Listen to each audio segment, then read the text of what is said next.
They thought humans needed their technology, until Earth opened its vault.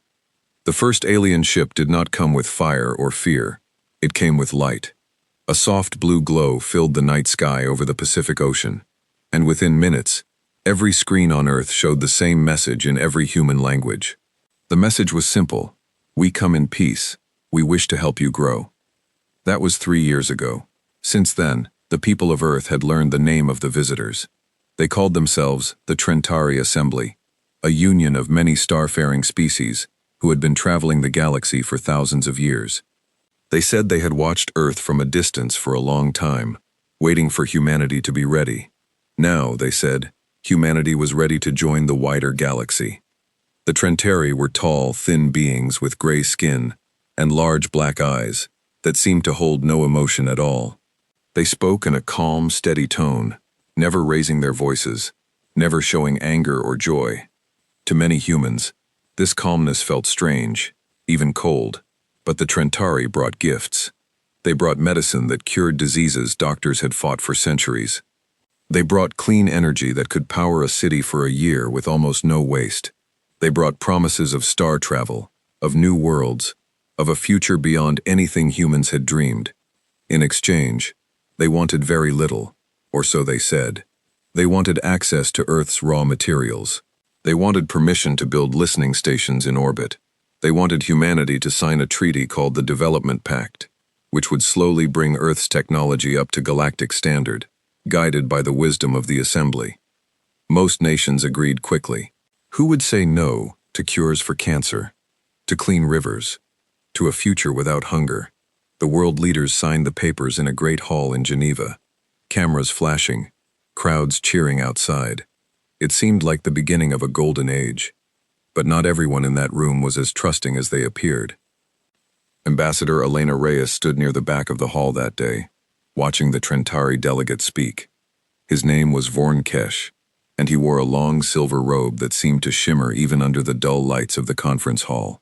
Elena had spent the last 2 years working with the small group of scientists, generals, and diplomats who had been chosen to speak with the Trentari directly. She had learned to read the tiny signs in their body language, things most people missed, the way Vorn's long fingers moved when he spoke of Earth's potential, the way his black eyes lingered a moment too long on the maps of Earth's cities, its rivers, its mountains full of minerals. Elena did not distrust the Trentari because they seemed evil. She distrusted them because they seemed too kind. In her years working in international relations, she had learned that no one gave without wanting something back, and the Trentari wanted a great deal more than they let on. "You seem thoughtful today, Ambassador Reyes," Vorn said, approaching her after the signing ceremony. His voice was smooth, almost musical, though it always carried a strange flatness, as if he were reading from a script rather than truly feeling his words. "Just watching history happen," Elena replied with a small smile. "It's not every day the whole world signs one piece of paper." Indeed. Humanity has taken a great step today. In time, you will understand how much this partnership will change your species. You have such potential, Ambassador.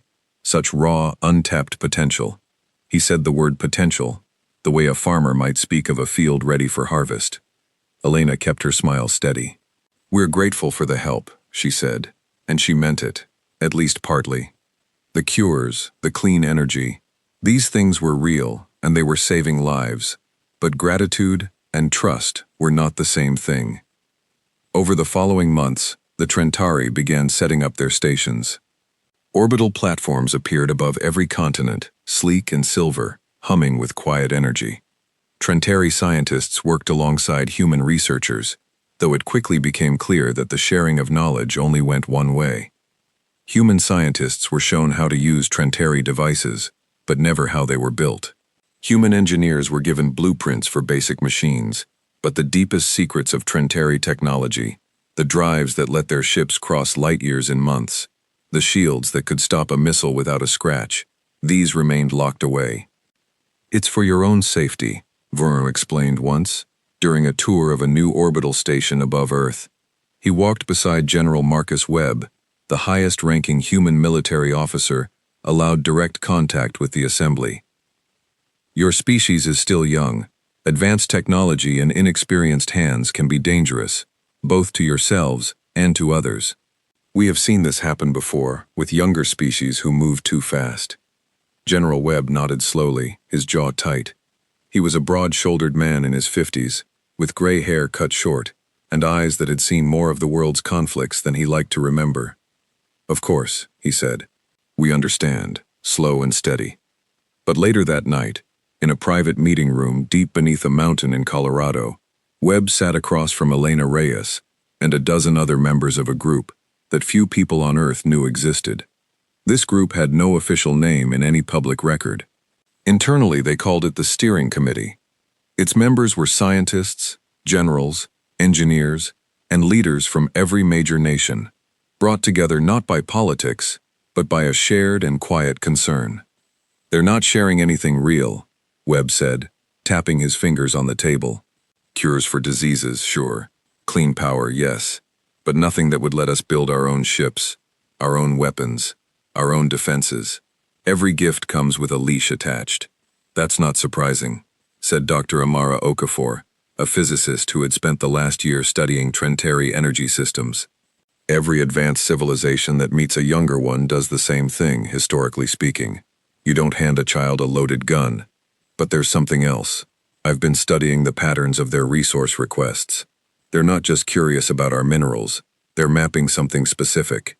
Rare elements, mostly ones used in high-density power storage and advanced computing. The kind of things you'd need for very large-scale projects, fleet-scale projects." The room went quiet. "You think they're preparing for something," Webb said.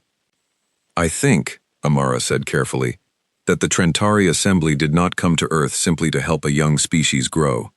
I think they came because Earth has something they need, and the Development Pact is designed to make sure we never realize it, and never have the power to say no." Elena leaned forward. "So what do we do? We can't refuse the pact now. It's signed. World leaders are already planning to build entire economies around Trentari partnership. We don't refuse it," Webb said. "We let them think it's working exactly as they planned. We take their cures, their energy, their gifts, and we say thank you, and we smile, and we sign whatever they put in front of us. And in the meantime," he paused, looking around the table at faces that had clearly already heard what he was about to say. "In the meantime, we keep working on our own path. The one they don't know about." Elena had heard whispers of this other path before, but never anything concrete. "You mean the Vault Project?" Webb nodded. "Started nearly 40 years ago, long before the Trentari ever arrived. Back when the world's governments realized that first contact was not a matter of if, but when. A joint program, buried deep, funded quietly, staffed by the best minds humanity has ever produced, working in secret facilities all over the world. Its purpose was simple: prepare humanity for a galaxy that might not be friendly. Build technology from the ground up, using pure human ingenuity, so that no matter who showed up at our door, humanity would never be defenseless again." 40 years, Elena repeated, stunned. "And it's still active?" "More active than ever," Webb said. "The arrival of the Trentari didn't stop the Vault Project. It confirmed why it existed in the first place. We've had 4 decades of quiet progress, hidden from the public, hidden from every government leak, hidden from any foreign spy, and now, hidden from the Trentari themselves. They think humanity is a garden they are carefully tending. They have no idea there is an orchard growing underground, out of sight, waiting for the right season." Dr. Okafor allowed herself a small, tired smile. "They keep asking why our energy grid consumption doesn't match our stated industrial output. They think we're inefficient. They have no idea where the extra power is actually going." "How close are we?" Elena asked. "To what exactly? What is the Vault Project actually building?" Webb exchanged a glance with Dr. Okafor before answering. "Ships, Ambassador. Real ships. Weapons that don't rely on borrowed Trentari blueprints. Shields built on principles our own scientists discovered independently, some of them better than what the Trentari use themselves. And something else, something we've been developing for the last decade, that even most of this committee doesn't have full details on. We call it simply the Vault, not just a project. A place, a facility beneath the Earth's crust, larger than any city, holding humanity's true technological legacy, the one we built ourselves, brick by brick, equation by equation, without anyone's permission or help. Elena sat back in her chair, trying to process the scale of what she was hearing. 40 years. An entire hidden civilization of human science and industry, growing beneath the world's notice, beneath the notice of an advanced alien assembly that believed it held all the cards. "Why tell me this now?" she asked. Webb's expression grew serious. "Because the Trentari have started asking for something new, something bigger than orbital stations and mineral surveys. They want permission to install what they call a coordination array, a network that would link directly into Earth's global communication and power grids. They say it will make cooperation more efficient, but Dr. Okafor's team believes it's something else. A monitoring system," Amara said. "Or worse, a control system. Something that would let them see everything, and possibly, if they ever needed to, shut down large parts of our infrastructure remotely." "And you want me to help negotiate against it," Elena guessed. "We want you to slow it down," Webb said. "Stall, ask questions, demand safeguards, buy us time. The vault isn't ready yet, not fully. Another 2 years, maybe 3, and we will have something that changes the entire conversation. Until then, we need the Trentari to keep believing exactly what they already believe, that humanity is grateful, cooperative, and most of all, harmless." Elena thought of Vornkesh's calm, flat voice, the way his eyes lingered on Earth's maps like a man studying a menu. She thought of the word potential, spoken the way a farmer speaks of a field ready for harvest. "They think we need them," she said quietly. "Let them keep thinking that," Webb replied. "For now." Over the next several weeks, Elena did exactly as Webb asked. In meetings with Verhorn and the other Trentari delegates, she raised careful, thoughtful objections to the coordination array. She spoke of privacy concerns, of the need for human oversight, of cultural sensitivities around allowing an outside power to touch Earth's core infrastructure. The Trentari listened with patient, unreadable expressions, and each time they agreed to delay, to revise, to discuss further. They seemed almost pleased by the objections, as if a young species asking careful questions was simply another sign of healthy, expected growth. "You are learning caution," Verhorn told her once, after a long negotiation session. "This is good. Caution is wisdom's younger sibling." Elena smiled and thanked him, and inside, she wondered how a species that valued caution so highly in others could be so blind to the possibility same caution might be turned against them. Meanwhile, far from the conference halls and orbital stations, deep beneath the Rocky Mountains, beneath layers of solid granite and reinforced steel, the true heart of humanity's secret answer to the stars continued its work.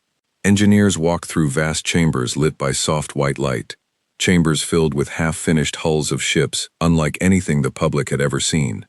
Scientists tested engines that hummed with a different kind of power, not borrowed from any alien blueprint, but grown from decades of human mathematics, human physics, human stubbornness in the face of an impossible problem.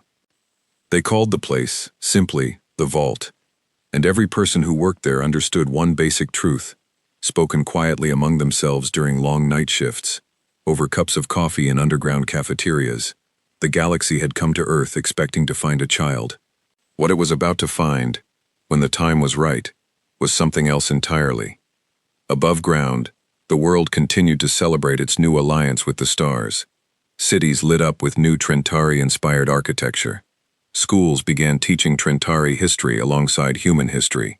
Children grew up believing that humanity's future depended entirely on the kindness of its new alien friends. And far above the clouds, in his silver robe, Vornkes looked down at the blue and green planet, turning slowly beneath him, and felt satisfied. The humans were cooperative, predictable, grateful, exactly as expected. He had no idea that beneath the mountains, beneath the oceans, in places no Trentari scanner had ever managed to fully map, something vast and patient was quietly waking up. The vault was not yet open, but it was no longer sleeping. 2 years passed, and the partnership between Earth and the Trentari assembly grew deeper, or at least, that was how it appeared on the surface. Trentari technology now powered half the world's cities. Trentari medicine had wiped out 3 diseases that had plagued humanity for centuries. Trade agreements were signed, cultural exchange programs were launched, and for the first time in human history, children across the world grew up looking at the stars, not with wonder alone, but with a strange, comfortable familiarity, as if the galaxy had always been a friendly, welcoming place. But beneath that comfortable surface, tension had begun to grow. It started small. Trentari inspectors, sent to review Earth's industrial output as part of the ongoing development pact, began noticing gaps in the numbers. Power consumption in certain regions did not match reported activity. Shipments of rare minerals, tracked carefully by Trentari monitoring systems, sometimes seemed to vanish between mining sites and their supposed destinations, only to reappear weeks later, with no clear explanation. Satellite scans of remote mountain ranges occasionally picked up strange energy readings, brief and faint, gone before any full analysis could be completed. Individually, these things meant little. Trentari officials filed them away as minor inefficiencies, the kind of small chaos expected from a species still learning to organize itself on a planetary scale. But Bjorn Kesh, now serving as the lead Trentari liaison to the Human Steering Committee, though he did not know that committee's true name or purpose, had begun to notice a pattern in the noise.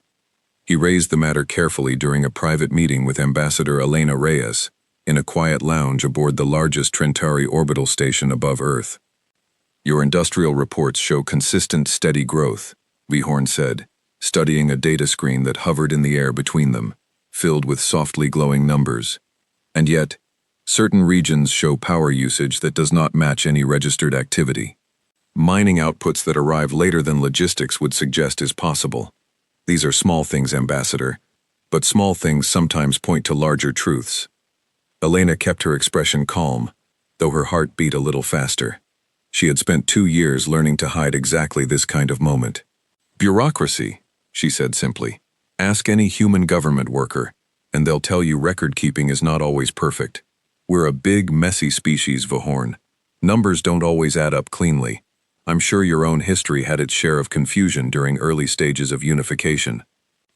Verhorn tilted his head slightly, a gesture Elena had learned, after 2 years of practice, meant he was considering her words carefully, rather than simply accepting them. "Perhaps," he said, "though I have also learned that patterns which appear as confusion are sometimes in truth patterns of intention, carefully hidden." Elena held his gaze, giving nothing away. "You think we're hiding something?" "I think," Vishorn said slowly, "that I would like to increase the frequency of inspection visits to several industrial regions. Purely for administrative clarity, of course." Elena knew she could not refuse outright without raising further suspicion. Instead, she agreed, but insisted on strict guidelines, advance notice requirements, and limits on which facilities could be visited, citing concerns about disrupting sensitive human infrastructure and cultural sites.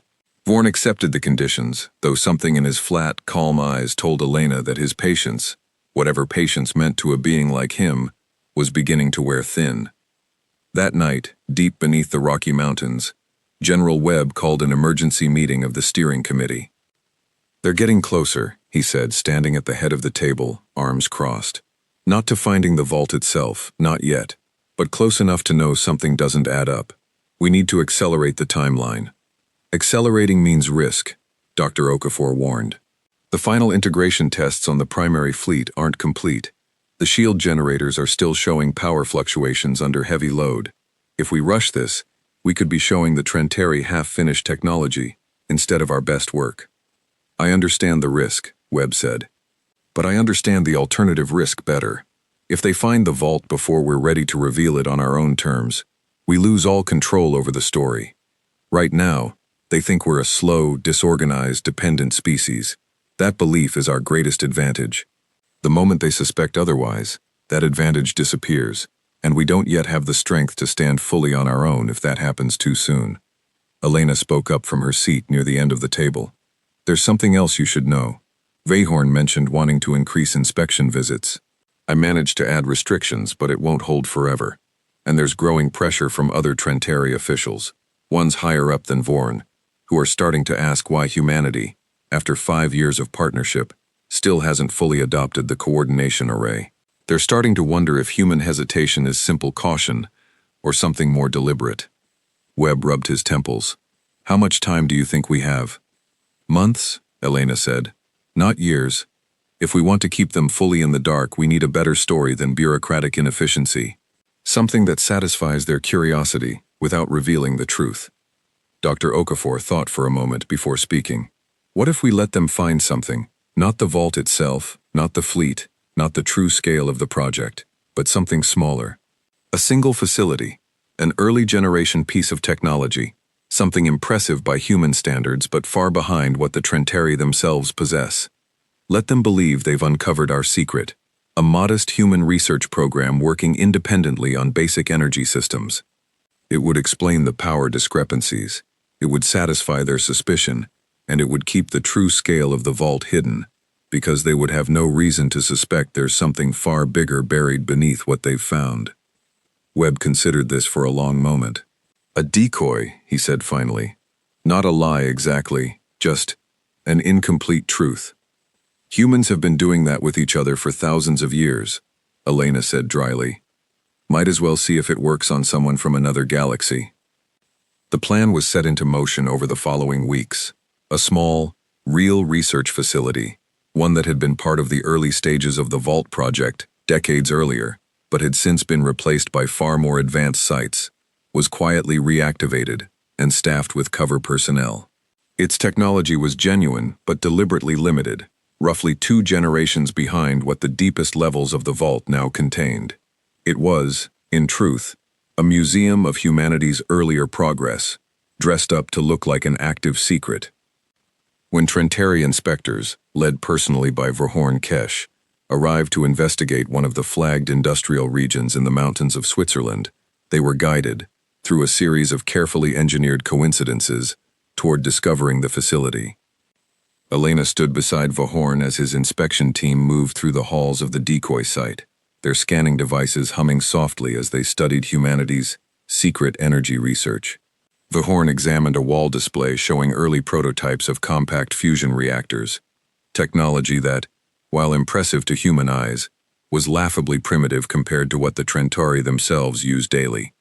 So, Verhorn said slowly, turning to face Elena, this is the source of the discrepancies. Elena allowed herself to look appropriately nervous, though the feeling was not entirely acted.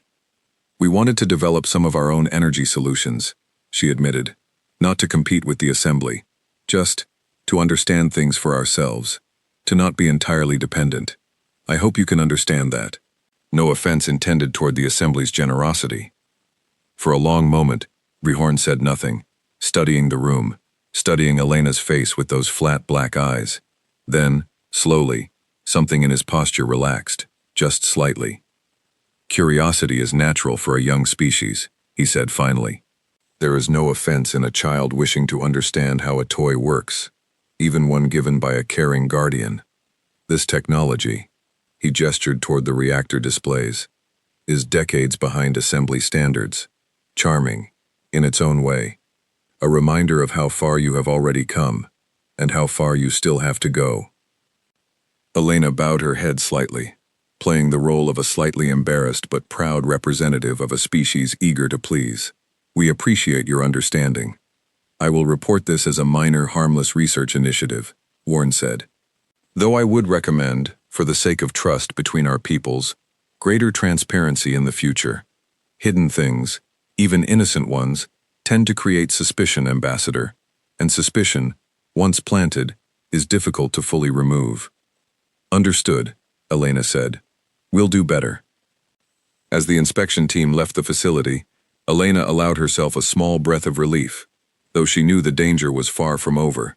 The decoy had worked, for now, but Verhorn's final words echoed in her mind long after the Trentari shuttle had departed back toward orbit. Suspicion, once planted, is difficult to fully remove. Back at the steering committee's headquarters beneath the Rockies, the mood was a strange mixture of relief and renewed urgency. The decoy plan had bought them time, but everyone in the room understood that time was now their most precious and limited resource. We need to move faster, Webb said. The fleet integration tests, the shield calibration, all of it. I want a full readiness assessment within 6 months. 6 months is aggressive, Dr. Okafor warned again, though this time with less resistance in her voice. But not impossible. If we pull resources from secondary research divisions and focus everything on primary fleet readiness, we might make it. Do it, Webb said, because I don't think Vornkesh is going to stay convinced forever. He's smarter than most of the other Trentari officials I've dealt with. He's the kind of person who keeps pulling at a loose thread even after he says he's satisfied. Elena thought about the look in Vorn's eyes as he studied the reactor displays, the careful way he had chosen his final words. Webb was right. Vahorn was not a fool. He had accepted the decoy, for now, because it fit neatly into his existing beliefs about humanity. A young, curious, slightly disorganized species, eager to please its more advanced neighbors. But beliefs, once challenged too many times, had a way of breaking apart entirely. Elsewhere in the galaxy, far beyond the quiet drama unfolding on Earth, other forces were beginning to stir. The Trentari Assembly was not the only power watching human space with interest. Reports had begun reaching Assembly command centers of a growing threat along the outer trade routes, a loose but violent coalition of raider fleets known as the Kaldrek Swarm, who had spent the last several years attacking undefended colonies and trade convoys on the edges of Assembly territory. So far, the swarm had shown little interest in Earth itself, considered too new, too weak, too unremarkable a target compared to older, wealthier colonies. But that too was about to change. A single Kaldrek scout vessel, damaged and running low on fuel after a failed raid on an Assembly supply convoy, drifted quietly through unclaimed space, its sensors sweeping for any signs of resources or easy targets. Deep in its damaged navigation logs, a set of coordinates flickered to life, coordinates leading toward a small, blue-green world at the edge of a quiet, unremarkable star system. Earth. The scout ship's captain, a scarred and hungry Kaldrek warlord named Threx Gorn, studied the readings with growing interest. According to intercepted Assembly communications, this world was newly integrated into galactic society, still primitive, still dependent on outside technology for its most basic defenses. A perfect target, undefended, unprepared, unaware. Threx gave the order to set a course for Earth, confident that whatever pathetic defenses the humans possessed would crumble easily before his ship's weapons. He had no idea what truly waited for him beneath the mountains of that small, unremarkable world. The Kaldrek scout ship broke through Earth's outer atmosphere defenses faster than anyone expected. Trentari orbital sensors picked up the intrusion almost immediately, but the response, filtered through layers of Assembly bureaucracy and slow diplomatic protocol, was far too slow for the danger unfolding below. Threx Gorn's ship, though damaged, still carried enough firepower to devastate a small city. He had chosen his target carefully, a coastal industrial region in what humans called Southeast Asia, close enough to valuable resources, far enough from the largest Trentari monitoring stations to give him time to strike and vanish before any serious response could arrive. The first attack came just after dawn local time. Alarms blared across coastal cities as the Kaldrek vessel descended low over the water, weapons charging with a deep, ominous hum that could be heard for miles. Emergency broadcasts urged citizens to seek shelter. Military forces scrambled jets and ground defenses, though everyone from the lowest soldier to the highest general understood, with a sick, sinking feeling, that human military technology, still years behind even basic Trentari standards, stood little real chance against a true alien warship, even a wounded one. In Geneva, the steering committee's emergency channels lit up with frantic reports. General Webb, woken in the middle of the night, arrived at the underground command center within minutes, his uniform half-buttoned, his face pale with the weight of what was happening. "Status," he barked, striding to the main display, where a live feed showed the Kaldrek ship hovering ominously over the coastline. "Trentari Command has been notified," an aide reported, "but their nearest combat-ready vessel is over 6 hours away. Local Trentari monitoring stations aren't equipped for direct engagement, only surveillance. And our own forces? Conventional jets and missiles are moving into position, but sir, our best estimates suggest minimal effect against a ship of that class." It's not a full warship, but it's still far beyond anything we can currently counter with conventional weapons. Webb's jaw tightened. He looked toward Dr. Okafor, who stood nearby, her face lit by the pale glow of a secondary screen showing rapid technical readouts. "Talk to me," Webb said. "Vault Fleet Wing 3 has been stationed at the Pacific Deep Sea Launch Facility for the last 8 months, Okafor said quickly. "They're not fully combat certified yet, still in final testing phase, but the ships are flight-ready. Weapons are operational, though untested in real combat. Shields are functional, mostly." "Mostly," Webb repeated grimly. "It's the best option we have, General. Conventional forces alone won't stop that ship before it does serious damage. If we don't act, we're looking at potentially thousands of casualties within the hour." Webb closed his eyes for a brief moment, feeling the full weight of a decision that had been years in the making. The vault was meant to remain hidden until humanity was ready to reveal itself on its own terms. Prepared, controlled, strategic. Not like this. Not in a moment of chaos and desperation. But the alternative was watching innocent people die, while humanity's greatest secret sat locked away beneath the ocean, untested and unused. "Authorized deployment," Webb said. "Vault Fleet, Wing 3. Full engagement clearance. Protect the coastline. Minimize exposure of technology as much as possible, but priority 1 is stopping that ship." Far beneath the Pacific Ocean, in a hidden launch facility built into the side of an underwater ridge, alarms began flashing. Pilots who had spent months training in simulators and short test flights scrambled toward their ships, hearts pounding with a mixture of excitement and fear. This was not a drill. This was the moment they had trained for without ever truly believing it would come this soon. Captain Ray Torres, a former fighter pilot recruited into the Vault project 4 years earlier, climbed into the cockpit of his ship, a sleek, dark vessel unlike anything the public had ever seen, built from technology developed entirely by human hands, without a single borrowed Trentari blueprint. The ship's systems came alive around him with a smooth, quiet hum, screens lighting up with soft blue light, showing readiness across every major system. "Wing 3. This is command," a voice crackled over his headset. "You are cleared for launch. Target is a Kaldrek raider vessel, currently engaging civilian areas along the southeast coastline. Your mission is to intercept and neutralize the threat with minimal collateral damage. Good luck, and Godspeed." 12 ships rose from the hidden underwater base, breaking the ocean's surface in a burst of white spray before rocketing upward into the sky, engines glowing with a steady blue light that left no visible exhaust, no roar of burning fuel, only a smooth, near-silent hum that seemed almost peaceful compared to the violence they were racing toward.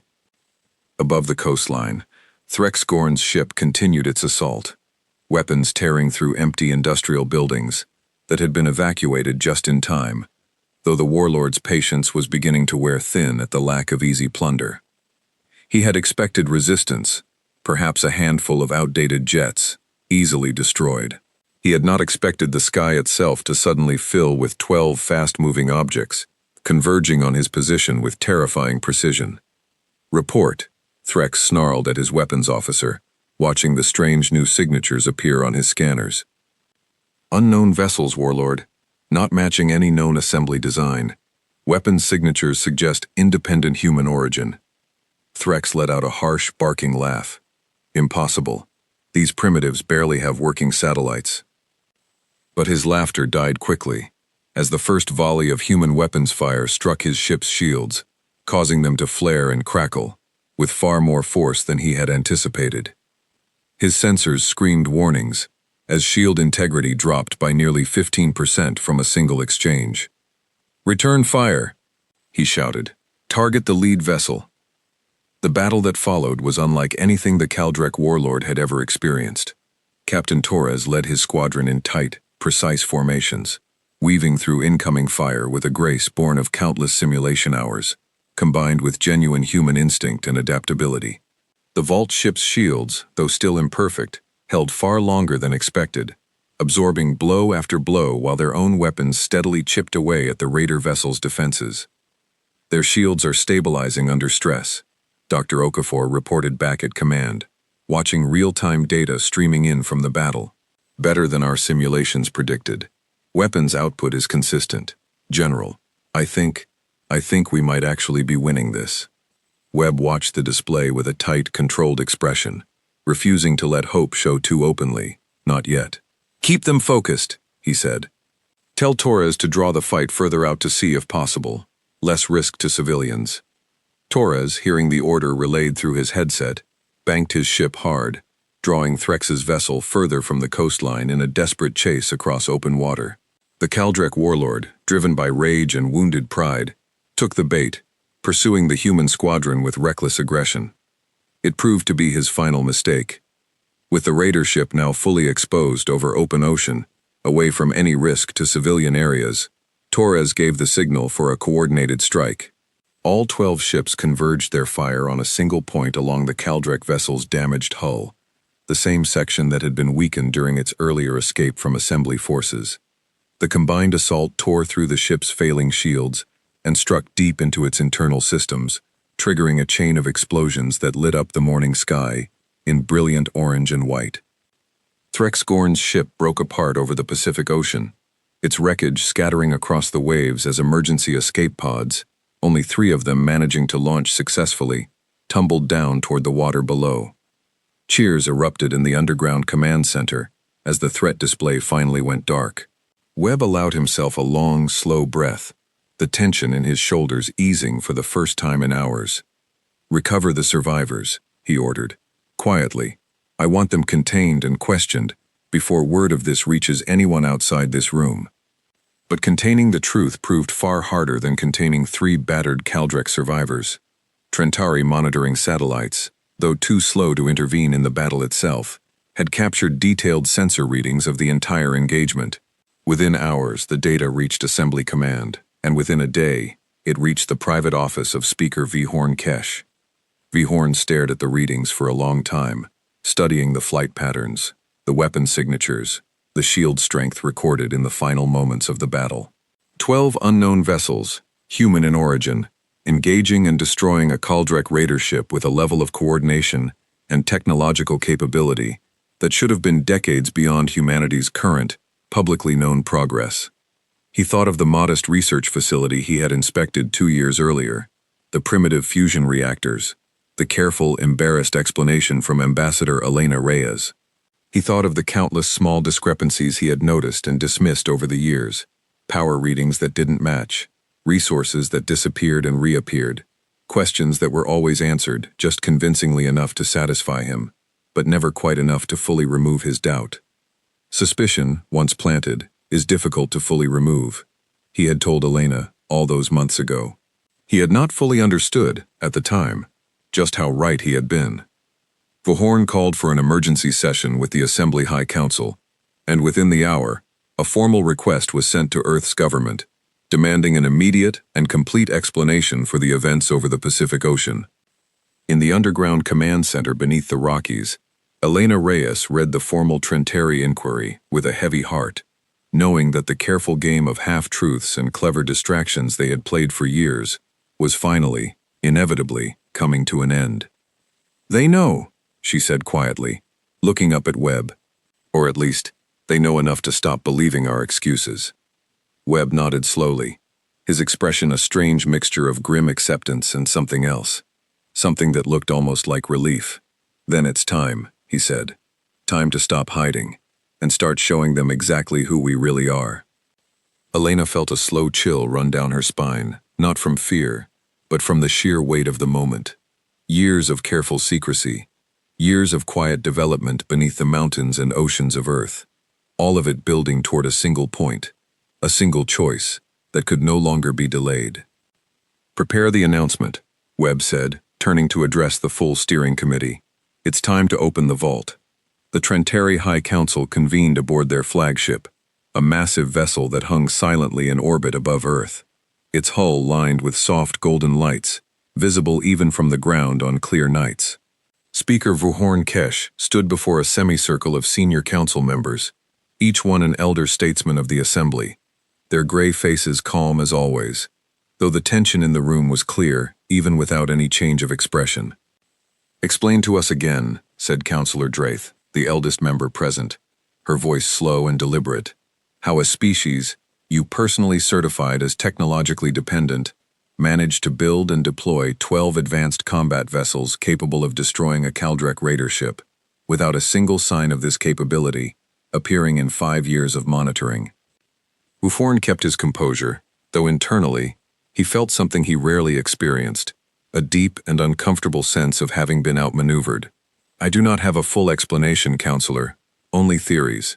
It is clear now that human authorities have been engaged in a long-term, deliberate program of technological development, kept hidden from our monitoring through careful misdirection and incomplete disclosure. You allowed this to happen under your direct oversight, another counselor said, not unkindly, but firmly. I did, Verhorn admitted. I underestimated them.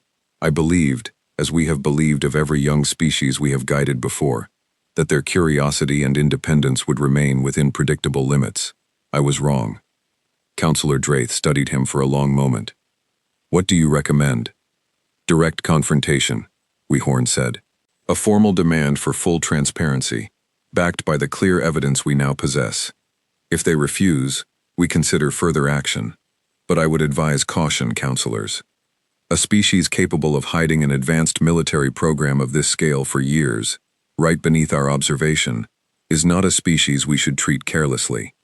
If provoked, we may discover we understand far less about their true capabilities than we assume.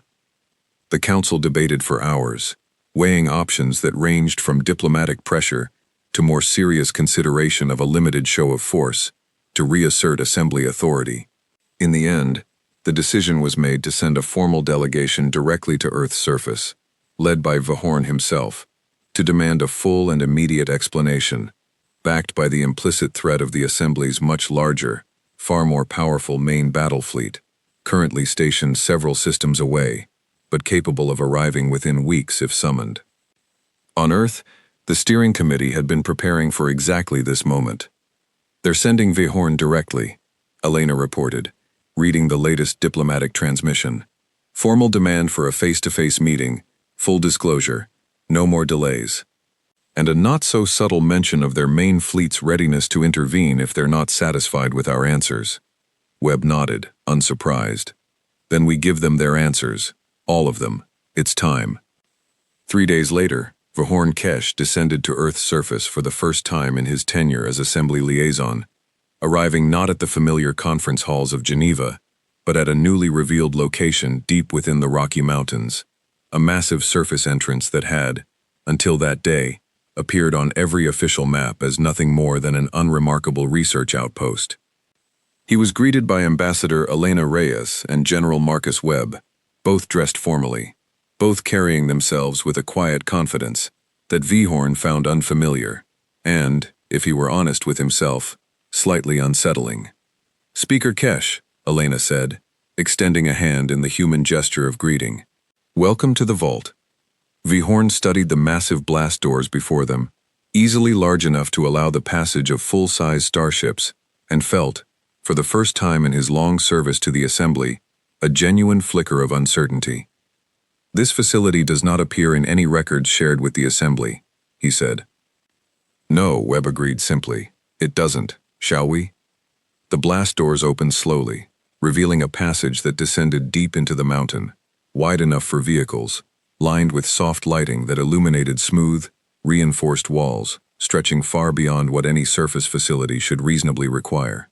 Verhorn followed Elena and Webb inside, his mind racing through calculations of scale, resources, and time that seemed to grow more impossible with every step. The passage opened, after several minutes of travel by transport vehicle, into a cavern so vast that Verhorn's translator device struggled for a moment to process the scale visible before him. Massive docking bays stretched in every direction, each one holding one or more sleek, dark vessels, some fully complete, gleaming under bright overhead lights, others still under construction, surrounded by scaffolding and teams of human engineers working with quiet, focused efficiency. Beyond the ships, entire sections of the cavern housed what appeared to be advanced manufacturing facilities, research labs, and command centers, all humming with the quiet energy of a fully operational, self-sufficient base. This, Webb said, gesturing to the vast space around them, is the vault. 40 years of independent human research and development, built without a single piece of borrowed assembly technology. Every ship, every weapon, every system you see here was designed, built, and tested entirely by human minds and human hands. Verhorn stared out at the scene before him, his long fingers curling slightly at his sides. A gesture Elena had learned, after years of study, indicated genuine shock. 40 years, he repeated quietly. This began before our first contact with your species. It did, Elena confirmed, long before. Human scientists and leaders understood, decades ago, that first contact with an advanced species was inevitable, and that we could not guarantee that species would be as benevolent as the assembly has claimed to be. So we prepared, quietly, patiently. We took the gifts you offered, and we were grateful for them, truly. But we never stopped building our own path forward, because we understood that a species which depends entirely on another for its survival and defense is not truly free. Forn turned to face them both, his flat black eyes searching their faces for any sign of the deception, the misdirection he had grown accustomed to over the years. He found none, only quiet, steady honesty. "Why show me this now?" he asked. "You could have continued hiding it, continued the deception." "Because the deception has served its purpose," Webb said. "It bought us the time we needed. But hiding forever was never truly the goal. The goal was readiness, and now we're ready to stand before the assembly and the wider galaxy, not as a dependent species asking for charity, but as an equal partner, capable of defending itself, contributing meaningfully, and making its own choices about its future. The Council will see this as a betrayal," Verhorn warned. "Years of careful deception, hidden beneath the surface of cooperation. Many among them will argue this proves humanity cannot be trusted." "And what would you argue?" Elena asked quietly. Verhorn was silent for a long moment, studying the vast cavern before him once more. The ships, the researchers, the sheer scale of quiet human determination that had been growing, unseen, for 4 decades beneath the Assembly's watchful eyes.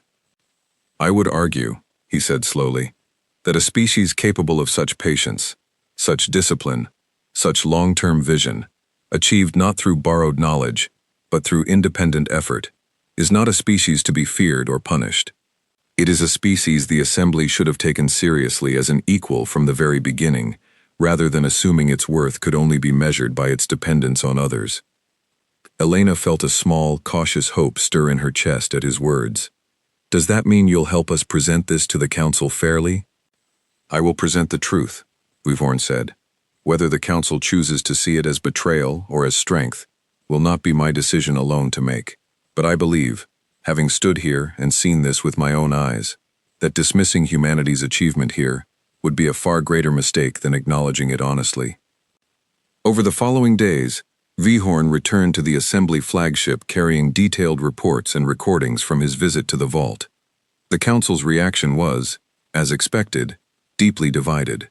Some councilors argued furiously that humanity's deception proved exactly the kind of dangerous unpredictability the Assembly had always sought to prevent among younger species, that the Development Pact had been violated in spirit, if not in exact letter, and that strong corrective action was necessary to reassert proper order. Others, including, cautiously, Councillor Draeth herself, argued a different position entirely.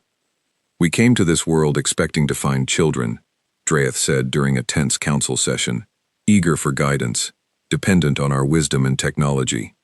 Instead, we find a species that took our gifts with genuine gratitude, while simultaneously building, through pure independent effort, a technological base capable of defending itself against threats even our own forces struggle with regularly. This is not the behavior of a reckless, dangerous species. This is the behavior of a species with remarkable resilience, patience, and self-respect. Perhaps it is not humanity who has failed to meet our expectations. Perhaps it is our expectations that have failed to properly understand humanity." The debate raged on for days, but eventually, a formal proposal was put forward, one that would fundamentally reshape the relationship between Earth and the Trentari Assembly. Rather than continuing under the original Development Pact, which had cast humanity as a dependent, developing species under assembly guidance. A new agreement would be negotiated, one that recognized Earth as a fully independent, technologically capable member of galactic society, entitled to the same rights, responsibilities, and respect afforded to any other established assembly member world. When the formal proposal reached Earth, Elena Reyes stood once more in the Great Hall in Geneva, the same hall where, 5 years earlier, world leaders had signed away so much of Earth's independence in exchange for promised gifts and guidance. This time, as she watched the new agreement being reviewed by representatives from every nation, she felt something different in the air, not desperate gratitude, but quiet, hard-earned confidence. Vorhorn Kesh stood beside her once more, watching the same proceedings with an expression that, for the first time since Elena had known him, seemed to carry something close to genuine respect. "You once told me," he said quietly, "that humanity was grateful for our help. I believed at the time that gratitude meant dependence. I understand now that I was wrong. Gratitude and independence are not opposites, Ambassador. They can exist together, within the same patient, determined species." Elena smiled, watching as the last signatures were added to the new agreement, an agreement built not on charity from above, but on mutual respect between equals. "We learned that lesson from watching you," she said, "though perhaps not quite in the way you intended to teach it." Far above the clouds, in the vast cavern beneath the Rocky Mountains, the ships of the Vault Fleet continued their steady work, no longer hidden in shadow, but preparing openly for a new role in a galaxy that had finally learned to see humanity clearly, not as a child to be guided, but as a partner to be respected. The vault had opened, and the galaxy would never see Earth the same way again. 1 year after the signing of the new agreement between Earth and the Trentari Assembly, the galaxy looked very different than it had before the vault opened its doors to the wider universe. Human ships, once hidden beneath oceans and mountains, now moved openly through the solar system, escorting trade convoys, patrolling the edges of human territory, and slowly beginning to establish contact with other species along the frontier. The vault itself had expanded, no longer a secret facility but a proud, growing center of human innovation. Its underground chambers now connected to surface shipyards where new vessels were built in full view of the world, and increasingly, in full view of curious visitors from dozens of other species eager to understand this remarkable, resilient world that had quietly outbuilt expectations for 4 decades without anyone noticing. Ambassador Elena Reyes, now serving as Earth's official representative to the wider Trentari Assembly Council, stood aboard a human-built diplomatic vessel, watching through a wide viewport as the ship approached the Grand Assembly Station, where representatives from dozens of species gathered to discuss matters affecting the galaxy as a whole. It was her first time attending as a full, equal member, rather than a guest granted limited access under the old Development Pact. Beside her stood General Marcus Webb, no longer simply a military commander overseeing a secret project, but now Earth's official defense coordinator, responsible for building relationships between humanity's growing fleet and the defense forces of allied species across the region. "Feels strange, doesn't it?" Webb said, watching the assembly station grow larger through the viewport, walking in through the front door, instead of sneaking around the back. Elena smiled. "A little strange. Mostly, it feels right. Like something we've been working toward for a long time, even before either of us really understood what we were working toward." Their ship docked smoothly, guided by station personnel, who greeted them not with the cautious, careful politeness once reserved for a dependent junior species, but with genuine curiosity and respect befitting equals. As they made their way through the station's wide corridors, Elena noticed representatives from other species pausing to watch them pass, murmuring quietly among themselves. Word of humanity's remarkable hidden achievement had spread quickly across assembly space over the past year, and Earth had become something of a curious legend among many of the galaxy's younger and older civilizations alike, a species that had endured quiet dependence with patience and grace, all while secretly building the strength to stand as equals, entirely on its own terms. Speaker Vorhorn Kesh met them near the entrance to the main assembly hall, his silver robes replaced now with a slightly different design, marking his elevated status as the Assembly's senior liaison for newly recognized independent species, a position created specifically in the aftermath of Earth's revelation. Ambassador Reyes, General Webb, he greeted them with a respectful bow, a gesture Elena had learned, over the years, the Trentari reserved only for those they considered true equals. Welcome to your first full council session. Thank you, Vihorn, Elena said, and for the first time since she had first met him, all those years ago in a conference hall in Geneva, she felt no need to hide anything behind her words, no careful calculations, no hidden agendas, just simple, honest gratitude for how far their strange, complicated relationship had come. As they entered the Grand Assembly Hall, filled with representatives from species Elena had once only read about in classified briefings, she found her thoughts drifting back to the early days of the Vault Project, to the countless engineers and scientists who had spent decades of their lives working in quiet secrecy, never certain if their efforts would ever see the light of day, driven only by a deep, patient belief that humanity deserved a future built on its own strength, not borrowed dependence. She thought of Dr. Amara Okafor, who had led the final push to complete the Vault fleet's readiness in record time, and who now stood at the head of Earth's growing scientific exchange program, sharing carefully selected human innovations with allied species, while continuing to push the boundaries of what humanity could achieve on its own.